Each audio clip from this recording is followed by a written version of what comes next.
Okay, so when you think about the future, whose vision comes to mind? Well, there's one person who has an incredible amount of power to actually build that future: Mark Zuckerberg. So what we're going to do here is unpack the future he's trying to build, based on his own words, so you can get a really clear picture and decide for yourself what you think about it. So let's just start with this quote right here. This is probably going to be the next major platform after phones. I mean, wow, that is a huge claim, right? But it's really the key to this whole thing. Think about it. We went from giant mainframe computers to desktops to laptops, and now to these phones in our pockets. But every single one of them, they kind of pull our attention away from the world around us. The big idea here is that what comes next won't do that. It's supposed to blend our digital and physical worlds together, seamlessly. All right, so how exactly is that supposed to happen? Well, this entire vision really hinges on two core ideas, and you're going to hear these terms a lot. They are presence and personalized AI. They're totally intertwined, and they're both massive. One is all about changing how we connect with other people, and the other is about changing how we interact with, well, everything else. So let's dig into them. Okay, first things first. Before we get into the really mind-bending concepts, we have to talk about the hardware. The actual stuff that's going to make all this possible. And yeah, it all kicks off with what his team literally calls the real-life Tony Stark glasses. Yeah, and I really want you to try and forget what you think you know about, say, current VR headsets. This isn't about just blocking out the world with a screen on your face. The vision here is about glasses that can project full interactive holograms into the world around you. So imagine your friend is on the other side of the country. You could play a board game, not on a screen, but with a holographic board right there on your coffee table. And it would feel like they're sitting right there on the couch with you. That's the goal. And what's really interesting here is that this isn't about just one single super expensive device. No, the plan is for a whole spectrum of products.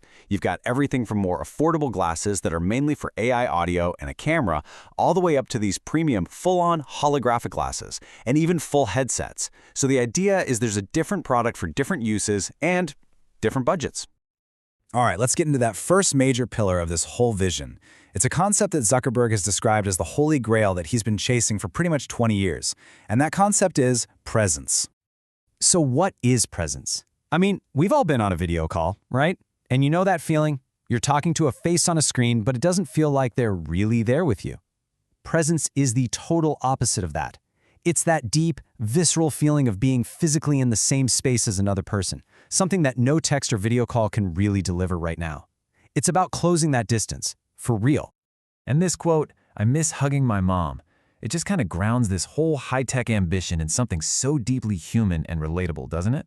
At the end of the day, that's what this is supposed to be about. But it also highlights just how hard this is. I mean, we're a long way from holographic hugs. Haptics, or the sense of touch, is a huge, huge challenge. And here's the really tricky part.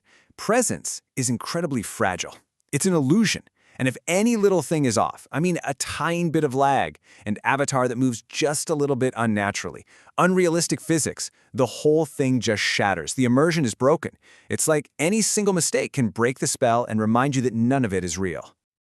Okay, so that's the first pillar, presence. But that's only half the equation. The second pillar is all about personalized AI. And the key to making AI truly useful, not just a chat bot on your phone, is finding the perfect way to give it context about your world.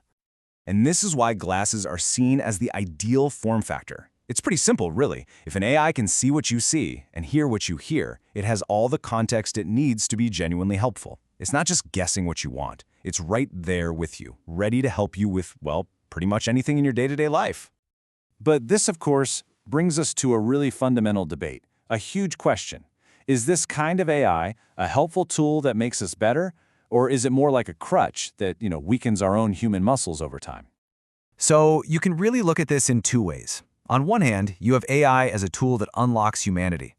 Think about something like real-time language translation. That's a tool that removes a barrier between people. But on the other hand, you have AI as a crutch. What if it starts to weaken our core skills? Like, what if we get so used to an AI helping us articulate our feelings that we kind of forget how to do it on our own? It's all about finding that balance between removing barriers and removing the healthy struggle that helps us grow. Okay, so we have the hardware and these two huge pillars, presence and AI. But why? Why does any of this matter? Well, this is where the whole vision connects back to a really troubling trend that's happening in society right now. -70%. I mean, just look at that number. That is the drop in the amount of time that Americans between 15 and 24 spend socializing in person over just the last 2 decades. That is staggering. It's a huge drop. And it's not just young people either. If you look at the number of American adults who say they have 0 close friends, that number has quadrupled since 1990. It went from 3% to 12%. We're facing a real crisis of loneliness. And this is the argument for why this technology is so important. The point, as you see in this quote, is that it's not trying to replace some amazing physical connection that people already have.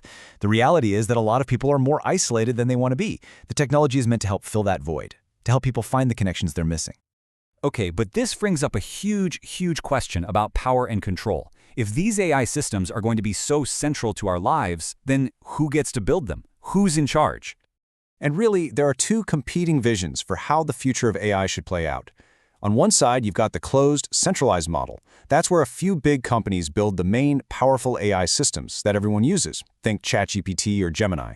On the other side, you have the open source model. The idea there is that everyone can take the code, modify it, and build their own diverse AIs. Kind of like how anyone can build a website or an app today. Now, the argument for the open source model on safety is a little counterintuitive, but it goes like this. You release the code publicly. That means way more experts, not just the ones inside one company, can inspect it and look for problems. Because of that, vulnerabilities get found and fixed much faster. The end result, proponents argue, is a system that's actually safer and more secure for everybody. All right, we're almost at the end, but we have to touch on the single biggest unanswered question in this entire field. And honestly, the answer to this one question pretty much determines how fast this future we've been talking about actually arrives. So for decades, AI models followed a predictable pattern. You train them, they'd get better and better, and then they'd hit a plateau. They'd just kind of stop learning. But here's the thing. The current generation of AI, these transformer models, they haven't hit that plateau yet. It seems like the more data and the more computing power you throw at them, they just keep getting smarter. And so that brings us to the multi-hundred-billion-dollar question that everyone in the industry is asking. Will this incredible, almost exponential growth in AI capability just keep going, or will it eventually hit a wall like every other technology before it? And the honest answer right now from the people building it is simply this: we haven't found the end yet. And that leaves us right on the edge of a massive, unknown frontier. It's a future that's still being built right now as we speak.